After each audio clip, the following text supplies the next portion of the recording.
Samantala, nanindigan si Pastor Apollo Kibuloy na hindi siya haharap sa Senado kahit pa pinasabpina na siya nito. Pinabulaanan din niya ang aligasyon ng mga naging biktima niya umano na humarap sa Senado. At nakatutok si Dano Tingkungko. Magandang araw sa inyo pong lahat. Sa video na galing sa SMNI Network na mula raw sa Kingdom of Jesus Christ, isa-isang pinasinungalingan ni Pastor Apollo Kibuloy ang mga akusasyon ng mga testigong humarap sa pagdinig sa Senado kahapon laban sa kanya umanong pang-aabuso sa mga miyembro ng KOJC. Kahit sino pwedeng gumawa ng ganung aligasyon Kasi pagkat wala naman silang sasagutin pa. Kasi under sila sa inyong Senate hearing. After ng hearing na yan, talagang mananagot po sila sa batas. Sa mga false allegations, lalo na ang reputasyon ko po ang nakataya dito. Lahat ng mga false accusations na ginagawa pa, kahit sino pwede kayong pumikap ng isang witness at pagkatapos tabunan ng mukha, pagkatapos gawin yung alias, kahit ano na lang ang pinagsasabi niya doon, wala ba siyang sasagutin? Sabi pa ni Kibuloy, kahit na ipasupi na siya, hindi siya haharap sa pagdinig ng Senado. I will face any of you. Kahit 100 pang witnesses ang gamitin nyo.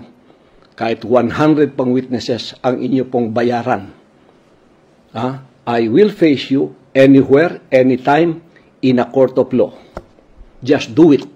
And I will face you anywhere, anytime, in a court of law. If you cannot do that, then you are all bogus, you are all false, and you don't deserve my respect. Dahil sa patong-patong na kaso sa Amerika tulad ng rape, human trafficking at iba pa, kasama na si Kibuloy sa most wanted ng Federal Bureau of Investigation o FBI. Kahit doon sa Amerika, it is the same scenario as it is here.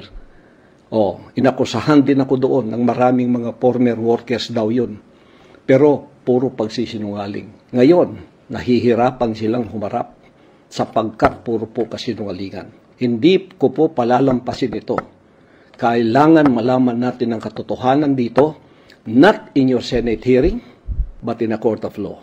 At bakit gusto nila sa isang forum na kontrolado ni Senator Ontiveros ang proceedings? Walang makapag-question sa kanya. She cannot be held in any other place, liable for any of her acts. Walang right to counsel doon na magsalita yung counsel. Pero ayon kay Senator Risa Ontiveros, ang chairman ng Senate Committee on Women and Children, maghahanda pa rin ang Senado sa pagharap ni Kibuloy at sa iba pa mga hakbang laban sa leader ng KOJC.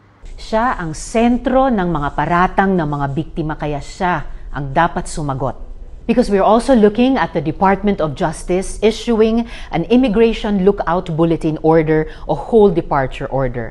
Sa huling pahayag ng Department of Justice, wala pang pinadadalang extradition request ang FBI para kay Kibuloy. Para sa GMA Integrated News, Dano Tingkungko, nakatutok 24 oras.